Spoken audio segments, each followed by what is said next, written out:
If you ask anyone where the phrase money laundering actually comes from, you'll probably hear the same story on how Al Capone in the 1920s bought a chain of laundromats across Chicago to disguise his bootlegging cash as legitimate business income. It's one of the most repeated facts in true crime. It's also not true. Here's the problem with the story laid out plainly. The word laundromat started life as a brand name for a washing machine. It didn't come to mean a coin-operated self-service laundry business until the 1940s. The actual coin laundries that story depends on didn't exist in any real form until around 1934. Capone, meanwhile, began an 11-year prison sentence in October 1931, 3 years before laundromats, in the sense the myth requires, even existed. The man usually blamed for inventing the term was already sitting in a federal cell, while the business he supposedly used hadn't been invented yet. Even the writer most often credited as the source of the legend, Jeffrey Robinson, whose 1996 book gets cited constantly, has spent years publicly walking it back. He called it, in his own words, a neat story, but not true. Years later, more bluntly, he called it categorically not true. So if the laundromat's reputation as history's great money-hiding machine is fiction, what's actually going on inside one?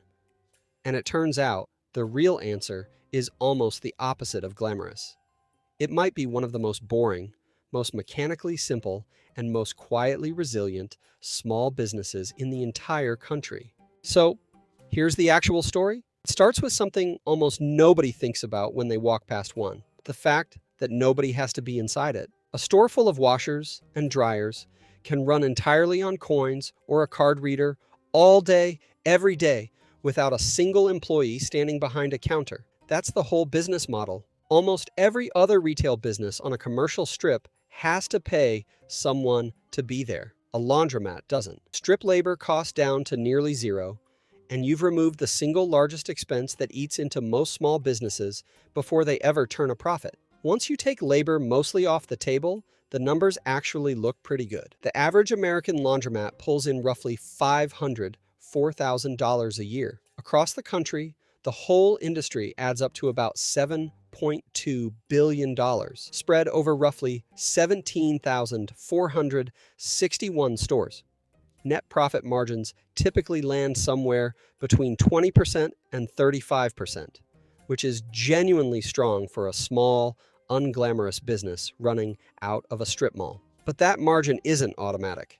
It comes down to controlling exactly 3 cost lines. Utilities, water, gas, electricity usually eat up 20% to 30% of revenue because every wash cycle and every dryer run burns both water and heat all day long. Rent needs to stay under roughly 25% of revenue to keep the math working. And labor, if the store runs unattended, barely shows up on the ledger at all. There's a specific number owners obsess over that explains the whole game: turns per day. Every washing machine needs to cycle through multiple loads a day to justify the money spent buying it in the first place. In a store with 40 washers, losing just 1 turn a day, 1 missed cycle per machine across the whole store costs the owner roughly $5,400 a month. That's the part that separates the laundromats making real money from the ones barely surviving. It's not about hiding anything. It's about making sure every single machine keeps spinning as many times a day as physically possible. Getting into the business isn't cheap. A new laundromat typically costs somewhere between $100,000 and $600,000 to open, depending on size and equipment, and owners generally wait 3 to 5 years to earn that investment back.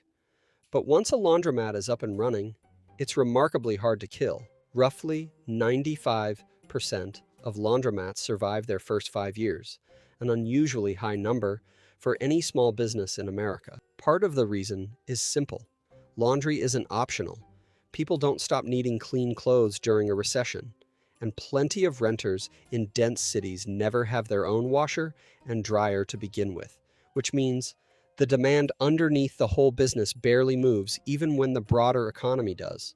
So the myth and the reality end up telling 2 completely different stories about the exact same kind of business. The myth says a laundromat is where a gangster hides where his money actually came from. The reality is duller. A room full of machines that mostly run themselves, spinning enough times a day to cover the water bill, the electric bill, and the rent, with almost nobody standing behind the counter to collect it.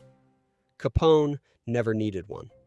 But it turns out the actual math behind a laundromat was worth writing a legend about all along. It just didn't need a mobster to make it interesting.